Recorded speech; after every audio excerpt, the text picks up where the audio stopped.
Jawas collectors, and welcome to another Bossk's Bounty video, and welcome to episode 236 of Ask Boss Bounty.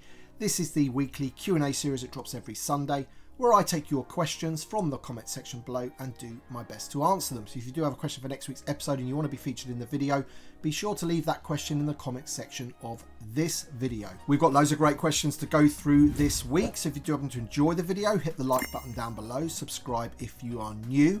And with all that being said, this week's episode is sponsored by VC36, which is the Senate Guard from Attack of the Clones. And the interesting thing about this particular figure is that it was released on two different card backs. So there is a variant card back of this Senate Guard. I made a whole video a while back now about variant card backs and what constitutes a true variant versus a re-release on a different card back, all that kind of stuff. I thought it was a pretty good video. Check it out if you have time after this episode, if you haven't done already. But cool figure from Attack of the Clones, something that we do not have enough of. I'm all for getting more prequel characters in the line going forward. Also, I want to thank everybody for entering their top 10 most wanted figures for the last figure standing poll.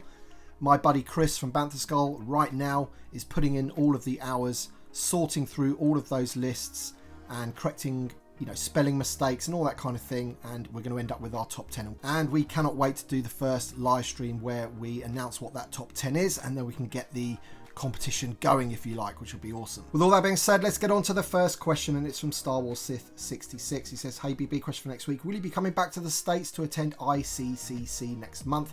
I ran into you there last year and it was nice chatting to you for a few minutes. Unfortunately, buddy, I will not be attending this year. I'm really gutted about it, to be honest. I had an amazing time last year meeting good people like yourself and staying with John, the action figure grader. Loads of other people that I met out there, Gary Moore, Brett, Brad, who actually made it possible for me to attend in the first place, so thank you so much, Brad. I had the best time, but unfortunately it's not something that I can do every year, but definitely in the future I want to go again for sure. GA says, "Hey BB, question for next week. Does VC144 exist with an English only name pill? Thanks as always for the stellar content." So VC144 I think is Lando in his Skiff Guard disguise, right? And I'm 99.9% sure that it does not exist. That was a Walmart exclusive or a Target exclusive, one of the two, and I don't think that one ever had a Euro card version. All of the examples I've ever seen just have the multi-language, so if anyone out there has got one with a single name pill, then let us know, but I'm pretty sure there isn't. Multiverse Toy says, "Hey Tim, hope you're well. Question for next week. Do you think we'll get a 2-pack geared towards the Return to Tatooine theme, and what 2 figures would you choose? Perhaps they could release the original card back for Greedo and the newly tooled Han Solo together. Thanks for all you do for the TVC community."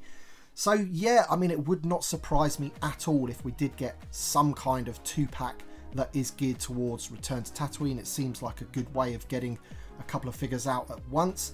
Your example there of Greedo and the Han Solo, that would be a good opportunity to get that original 96 card back of Greedo, because the one we're getting with the HasLab is not the original 96. Maybe they could change up the figures ever so slightly. Maybe the Han Solo could come on a variant card back as well. I mean, there's quite a few that I would like to do, and they're not all necessarily from the original trilogy either. I mean, for Return to Tatooine, I would love for them to do maybe a 2-pack of Darth Maul and Qui-Gon Jinn. I think that would be pretty awesome. If both of those figures were all new, that would be great.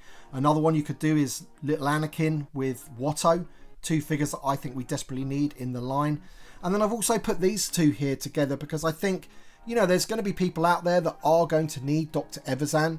And with Walrus Man, which is also named Ponda Baba, it would be a really good opportunity to update the figure to make him more accurate to the source material. You can see the head on this guy is a little bit too small. They could make it a little bit larger, just like they've done with the Black Series. Maybe even give him some new hips at the same time. But I think the head on this guy is the most important thing. So, these 2 figures definitely are a pair. You also see them in Rogue One. So to have those in a 2-pack, I think that would be pretty cool as well. But for sure, I would not discount other media or movies from the Return to Tatooine. I think those 2 examples from The Phantom Menace are pretty solid ones. Joseph Sayers says, "Question for next week. Hey BB, great job doing what you do. Started collecting again after a long time not doing so. I love this Return to Tatooine. I see we're getting some of the main OT characters with this. I've yet to hear anything about Chewie or C-3PO. Do you think we'll get those as well in this release?"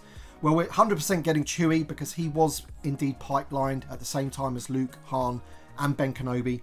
The difference with him is that he's not going to be an all new figure. He's going to be a slight retool, so he's going to have new hips, legs and head specifically, which, you know, is definitely needed. I would have preferred an all new one with better hands and things like that, but you know, as far as Chewie goes, those were probably the most important areas of that figure that needed updating. In terms of C-3PO, we haven't heard anything about that one. I am a little bit disappointed because for me, C-3PO is my most wanted figure out of anything right now, purely because of all the amount of different scenes that I have set up in my loose collection where I need a C-3PO, basically. He seems to be in everything, doesn't he? And yeah, all of the C-3POs that I have in my collection just really aren't good enough. The vintage collection one's too small and underscaled, and the other ones just don't have the great articulation, so that is a bit of a problem. Brian Buck says, question for next week, BB, now that we've seen Farm Boy Luke, how do you think we will get the other accessories like the floppy hat, micro binoculars, blast shield, training remote, rifle, R2 fixing wrench and poncho? Do you think it'll be one big deluxe release with all of these, or maybe split into different cards, Falcon training, garage, etc.?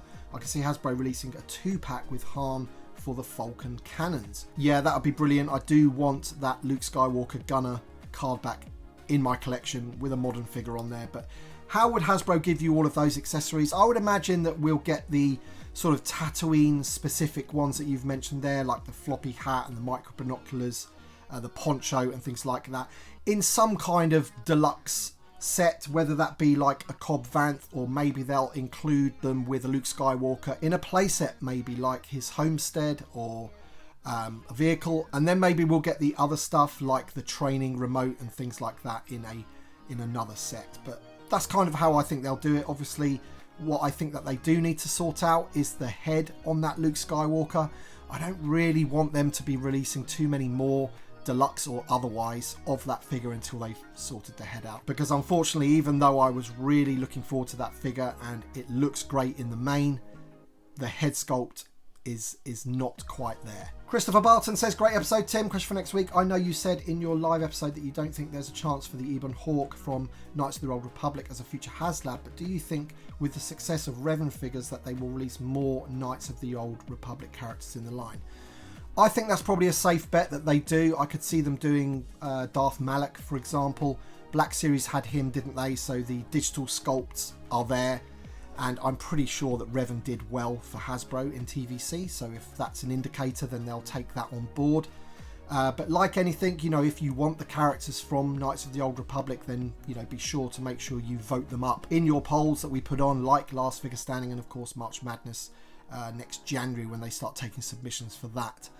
You know, you need to put these characters in there to tell Hasbro that these are the ones that you want. Q Mighty says it's a shame we aren't getting any exclusives this year, but that's probably because the last few haven't sold very well, but I think they haven't sold very well because they haven't been very good. Chrysanthemum especially was like double the price of a regular deluxe for 3 more accessories. Ridiculous. Question for next week, what do you think they could do to improve their exclusives? The Special Action 3-packs, I think, were a better way to do it. Getting one of those this year with the new Han, Leia and Ben would have been great in my opinion.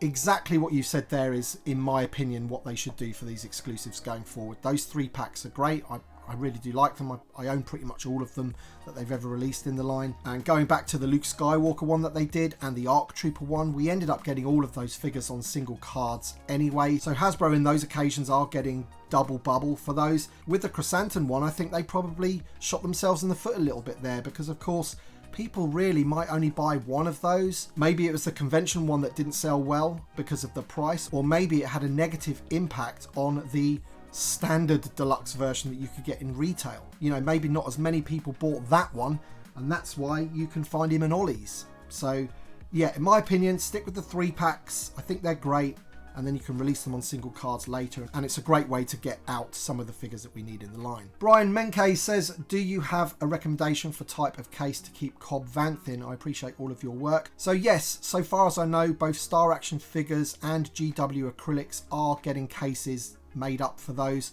So Star Action figures are going to be getting the foldable cases hopefully pretty soon, and if you want to sort of upgrade on that, I'm pretty sure that GW acrylics are going to be making the, you know, an actual acrylic case for the Cobb Vanth card, which is 1 inch wider than your standard card backs. So we might have to wait a little bit of time for those to come through, but yeah, be sure that the people that make those cases are are on it. Guan79 says, hey boss, thanks for all the recent rundowns. As someone who likes to dabble in just the original TVC figures, what do you think of the chances of the new Jawa being released on a single card back?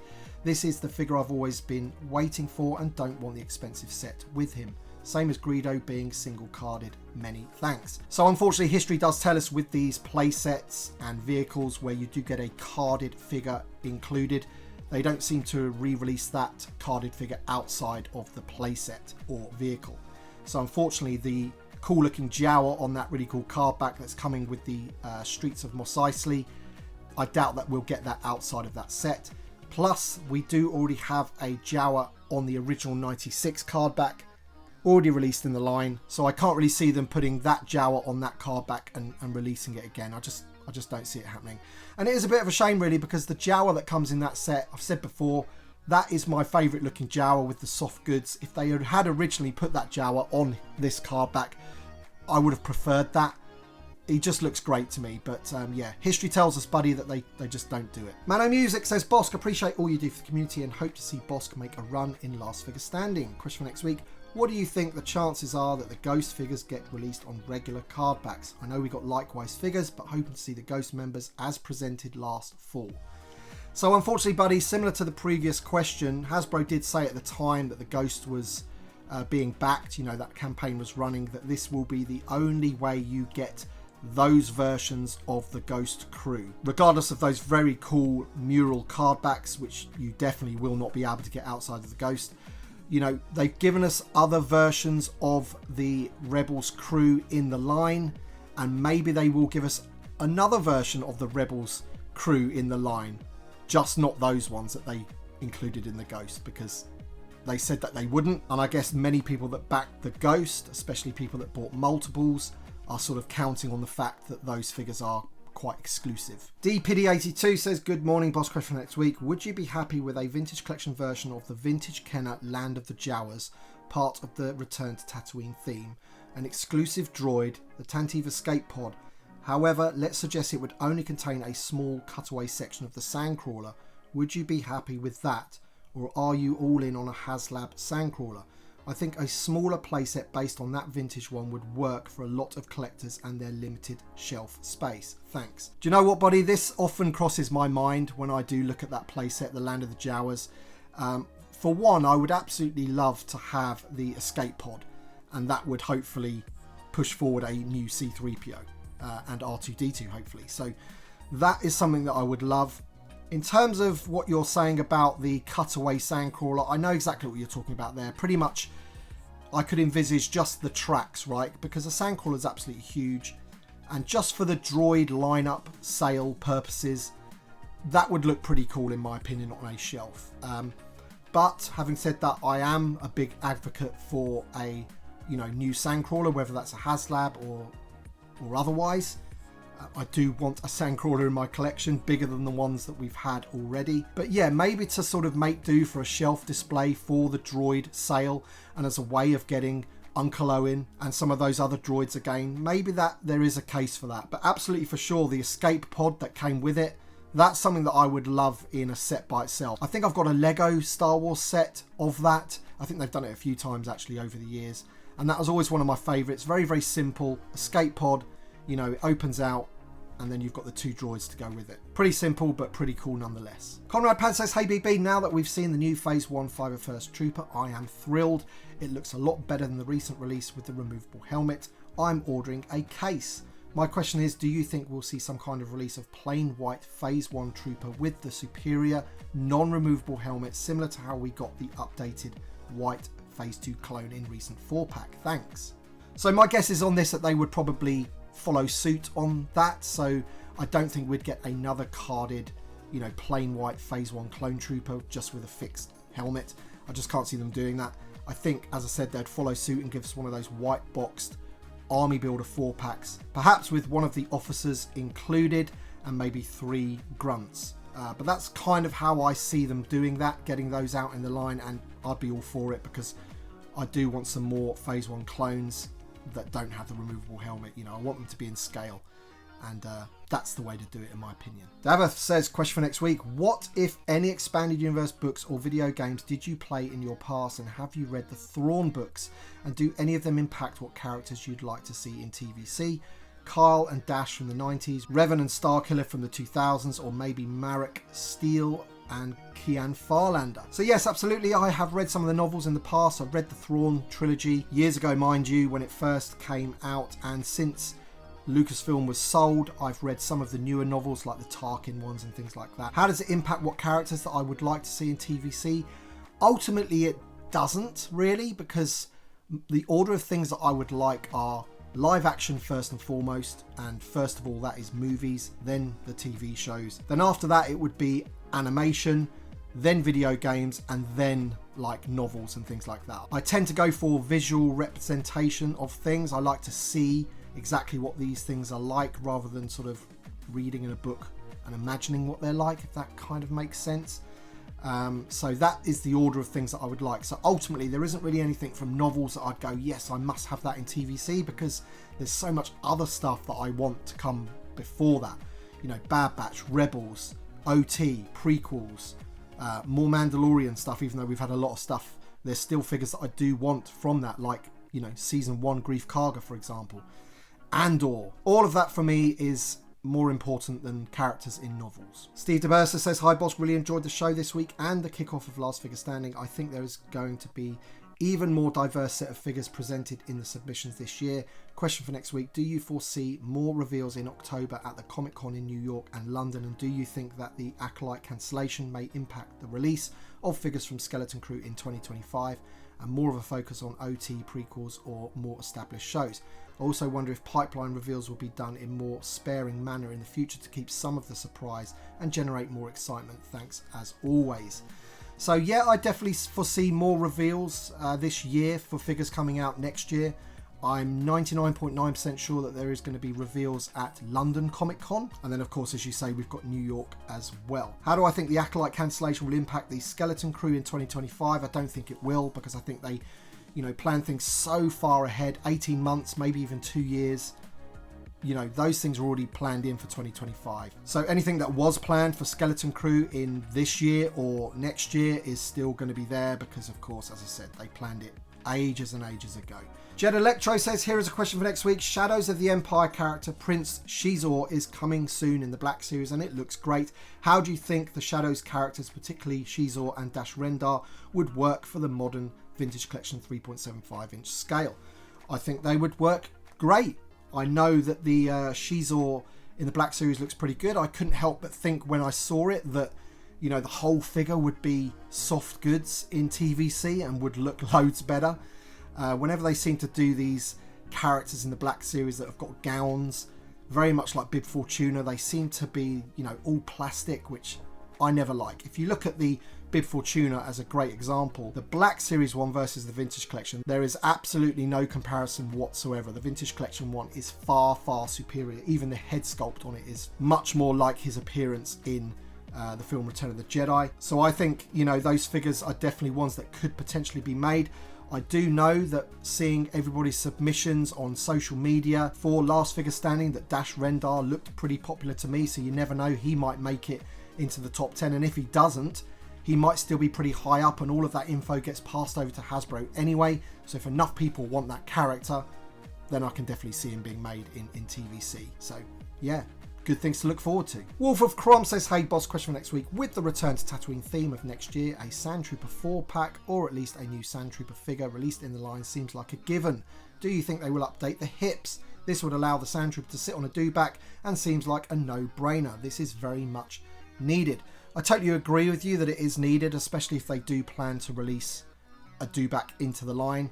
Very much like with the Blurg, we got an updated Mando with the new hips. I think, you know, to sit on the back of the dewback, this figure would need to be updated. Now, this isn't anything that Hasbro have released. This is a customized Sand Trooper that my good buddy Daniel Chart made for me. He made 2 or 3 of these for me. So thank you once again, Daniel. Essentially, it's the Stormtrooper with the pauldron and everything, and the backpack from the TVC Sand Trooper, and he's weathered him up really, really nicely. So yeah, once again, Daniel, thanks for that. I've shown it off 2 or 3 times on this channel. I love the thing. But yeah, absolutely, it would be great if they updated the hips regardless of whether we get a new dewback or not. I suspect if we don't get a new dewback, then they'll probably just stick with that one and put him in a 4-pack if they're planning to do it a Sand Trooper at all. And that would be a bit unfortunate, because if we did get a new Sand Trooper with new hip, because that would pave the way for an updated Stormtrooper. I know we've already just got one, but a new one with the proper hips, further on down the line, that definitive Stormtrooper. But regardless, I think we need the Sand Trooper for next year, but we'll have to wait and see what they do, buddy. Dewback as well would be fantastic. Alright then guys, that's it for this week's episode. If you do have a question for next week's episode and you want to see this series continue, please leave your question in the comments section below of this video. And as I said, hopefully you'll be featured next week. Thank you all for watching, and a big thank you to all of my Patreon supporters and channel members. Your support is awesome as always, so thank you so much. Thanks for watching everybody, and we shall see you on the next one.